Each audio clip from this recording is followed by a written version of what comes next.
संत जे असतात, संत हे दयावंत असतात, नव्हे नव्हे ते तुम्हाला मार्ग दाखवण्यासाठी येतात आणि त्यांचा मार्ग म्हणजे आपल्यावर एक प्रकारचा उपकारच होत असतो. तुकोबराय सांगितलं येथे उपकारासाठी,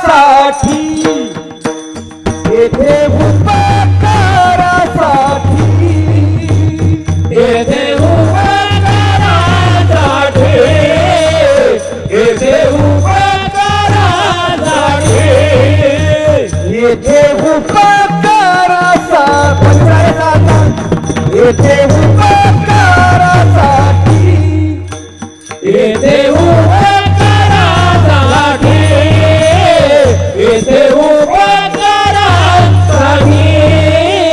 आले घराच्या वैकुंठी, आले घराच्या वैकुंठी, वैकुंठी येथे उपकारासाठी, येथे उपकारासाठी आले घराच्या वैकुंठी, आले घराच्या वैकुंठी, वैकुंठी येथे उपकारासाठी, येथे उपकारासाठी, येथे उपकारासाठी आले घराच्या वैकुंठी, आले घराच्या वैकुंठी, आले घराच्या वैकुंठी, येथे उपकारासाठी आले घराच्या वैकुंठी, आले घराच्या वैकुंठी, आले घराच्या वैकुंठी.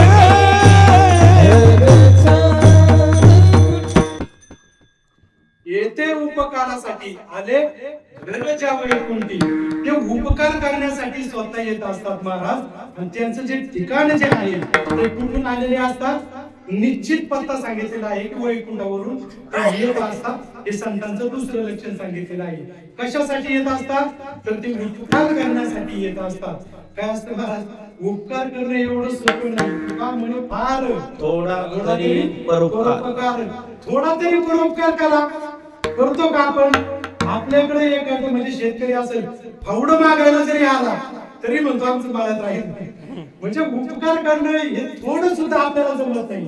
म्हणून थोडा तरी परोपकार घडावा आपल्याला. जर उपकार जर घडला नाही तर आपलं जीवन ते निरर्थक ठरत असतं. म्हणून साधूचं जे लक्षण जे आहे ते उपकार करण्यासाठी येत असतात. ते दयावंत असतात आणि ते कुठून आलेले असतात तर ते वैकुंठावरून आलेले असतात.